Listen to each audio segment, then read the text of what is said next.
Hi, I'm Dawn. I'm from LockPaperEscape over on Etsy, and I thought I would try and do kind of a bit of a run through of one of the children's birthday escape room printable sets that I have, and sort of give you a bit of advice and tips if you're planning to do your own DIY escape room. You'd be able to use some of the ideas that I use in this kit. It might give you a bit of inspiration. Planning a kids escape room should be a lot of fun. Try not to stress over it. Planning and preparation is the best thing you can do. But yeah, they are great fun. I've done them now for, I suppose, about the past 4 years for my family. My son wanted to do an escape room for his birthday because his eldest sister had done one for one of her friends' parties. But he was too young to go to the local escape room that we had. There wasn't any games that were available for him, and he was desperate, absolutely desperate to go. So I created kid-friendly games that you can do at home, hopefully with minimal stress. I hope. Okay, so let's go through it. We'll start off with puzzle 1. If I can find puzzle 1. Puzzle 2. Okay, puzzle 1. It's going to be really difficult to see on here. So puzzle 1 is a picture of an ice cream that I've cut up, and on it is a message. And it basically tells them that they need to seek for how many scoops of ice cream there are in this is the answer. But there's a message written on the picture. So if you're doing, I don't know, maybe you're doing a dinosaur themed escape room, find a nice stock image from Google, make sure it's obviously you're allowed to use it, download that, write your message on it, and then just cut it out and have that hidden in your play area. Try not to make the pieces too small, print them on card, that's the best thing that you can do, and nowhere too obscure, because you don't want to, number 1, forget where you've put them, because I've done that before. And number 2, the kids don't even think about going those places. Try and make them obvious, but not that obvious. That's puzzle 1. That's a real simple, nice, easy one. So when I've done this, I've popped these in. I popped 3 or 4 different parts of this puzzle in an envelope and hidden that underneath a chair. And then I've had 2 or 3 pieces that are scattered around that they can pick up and find. And other ones we've popped inside of gift boxes. So we've bought, I don't know, just like a present for the child's birthday that it is, and we've just used that wrapping paper to pop inside just a normal box, and inside that there's a few treats for the kids that are playing, so like sweeties and stuff like that, and then wrapped it with those inside. But I always include like a gift tag on top of it, and it says like "Open Me," so that you know it's part of the game. But if it is for children and you're kind of hosting it, if they do struggle, you're there that you can step in and you can point them in the right direction. So yeah, puzzle 1. Puzzle 2, we've got a Pigpen cipher. So if you don't know what a Pigpen cipher, this is it. So basically it's a grid system for deciphering the alphabet there. I think the Masons had used a version of this, I think, and still do use it anyway.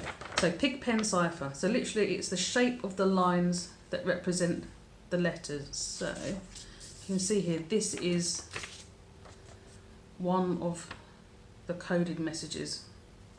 So if you see the shape here and there's a little dot on it, you find a corresponding shape in here. So if I hold that up, you can see it translates over. So once they've deciphered that, it basically matches a recipe here, and there are some highlighted letters on here, and that tells them basically to read the capital letters.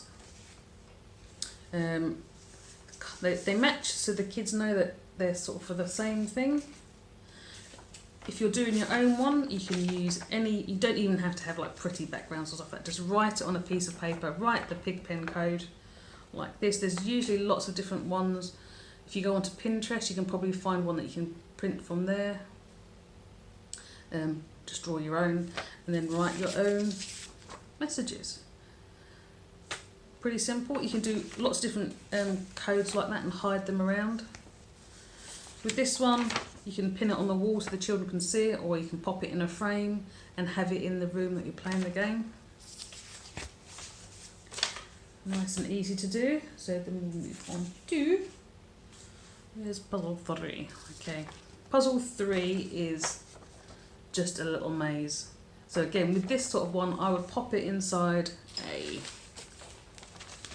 something like this, and then I'd stick it to the underside of a table or behind the door, under a chair, under a rug, under a cushion. And then once they've found it, obviously they can't, like this, they won't be able to read it because part of the actual path isn't revealed. So they also need to find 3 of these. And these, when they're overlaid on top and the children have moved them in the right directions, will reveal the route for the lolly to get to the number. So you can probably find lots of different mazes and things online that you could use, colouring book type ones, or you could just draw your own.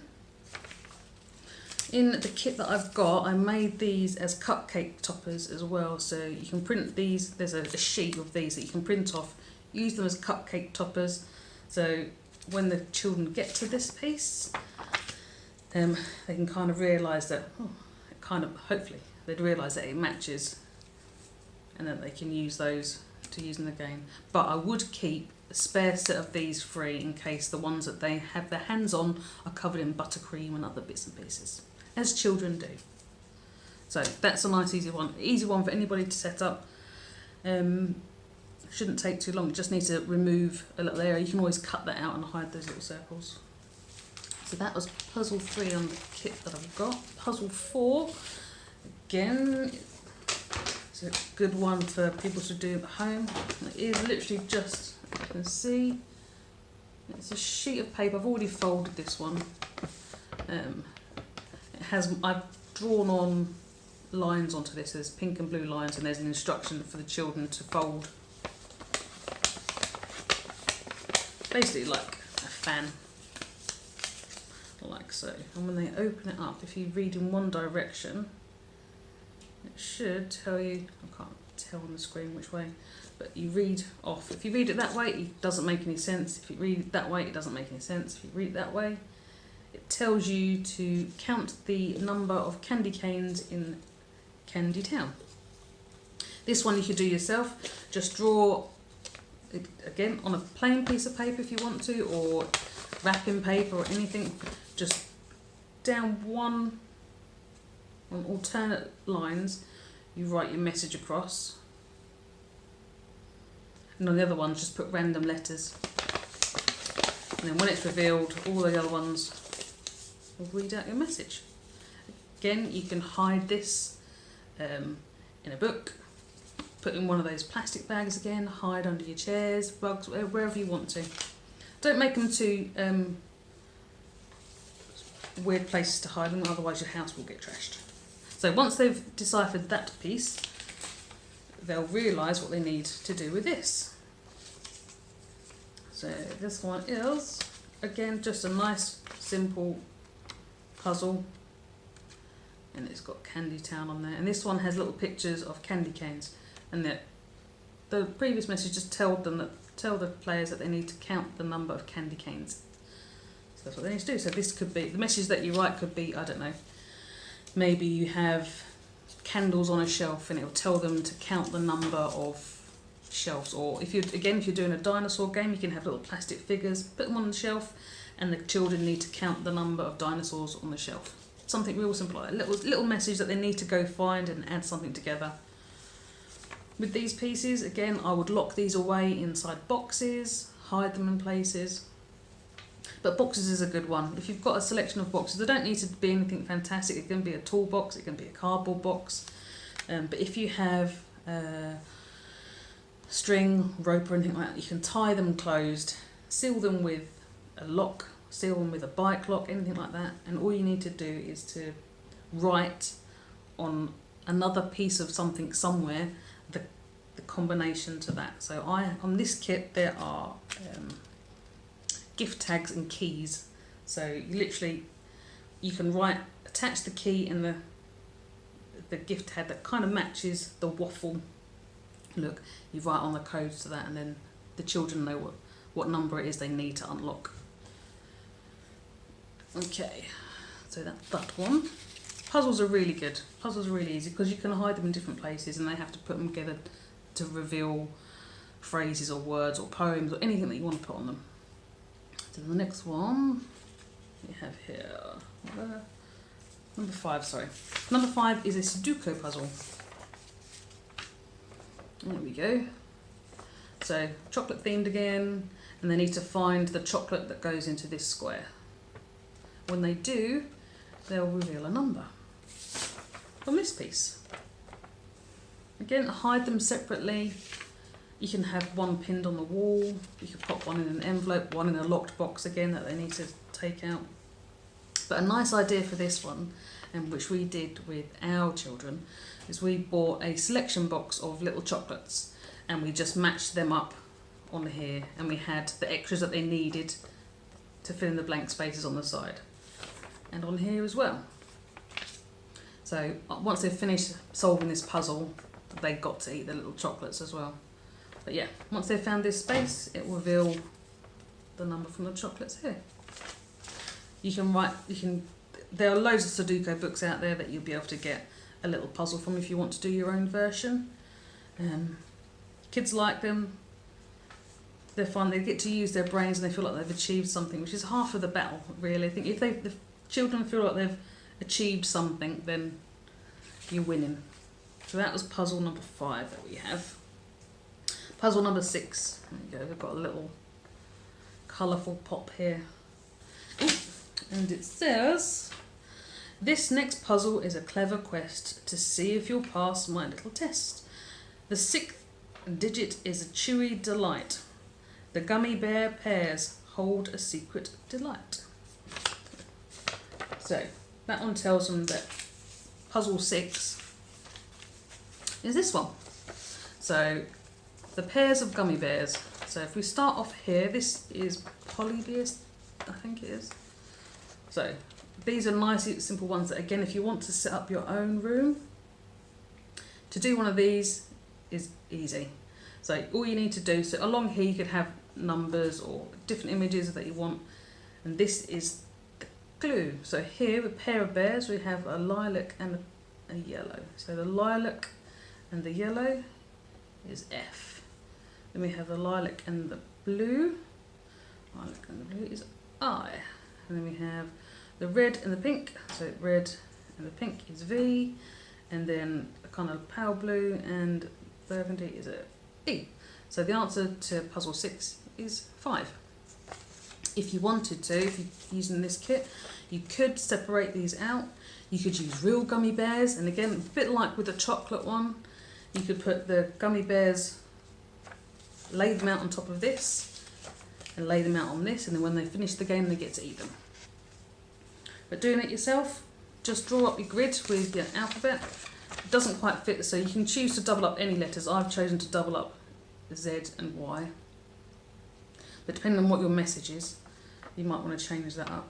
You can make the messages as long as you like. This is just a simple one. It's a kids' party. You don't want it too long, otherwise they get bored. Yeah, nice and simple one to do again. So then we get to I believe this is the final puzzle. Yeah, puzzle 7. Okay. Let's see if I can hold this up properly. It is. Oh, right, I'm going to drop it.